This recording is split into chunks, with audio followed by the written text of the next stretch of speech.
తిరుపతి ప్రసాదంలో కూర్చొని గత ముఖ్యమంత్రి కూర్చొని లడ్డూలు చేశారు, మీరు అపవిత్రం చేశారని మేము మాట్లాడట్లా. ఎక్కడ చెప్పలా మాట. గుమ్మడికాయ దొంగ ఎవరంటే భుజాలు తడుకున్నాడు ఆయన.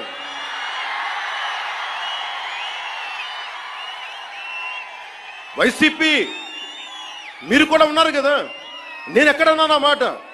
తప్పు జరిగింది, దీనిని మనకి ప్రాసిక్యూట్ చేయండి, దీని మీద ఇన్వెస్టిగేషన్ చేయండి అంటే రాజకీయం చేస్తున్నాం అంటారు. రాజకీయం ఎక్కడ చేస్తున్నాం? మాకు అవసరం ఏముంది? మీరు ఆలోచించండి. ఇంకా మమ్మల్ని తిట్టడానికి కూడా ఇంక 3-4 సంవత్సరాల టైం ఉంది. 3 నెలలు అయింది వచ్చి. దేన్ని డైవర్ట్ చేస్తాం ఇప్పుడు? 13,326 పంచాయతీలకి 40 సంవత్సరాలు, దాదాపు 34 సంవత్సరాల నుంచి 250 ఇస్తే దాని వచ్చి మనం కదా పెంచింది, ఎన్డీఏ ప్రభుత్వం కదా పెంచింది.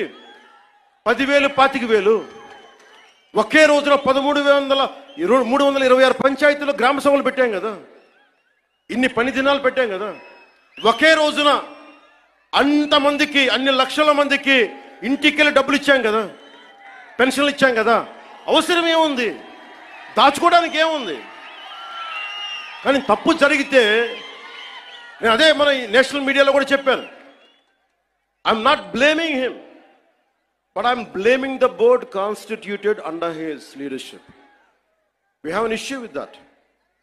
I had been raising these red flags for the last 5 years. If the national media wants, we are ready to give it. We are ready to give it. But don't confine this issue just for a simple adulteration. No, it's not that. There is a lot beyond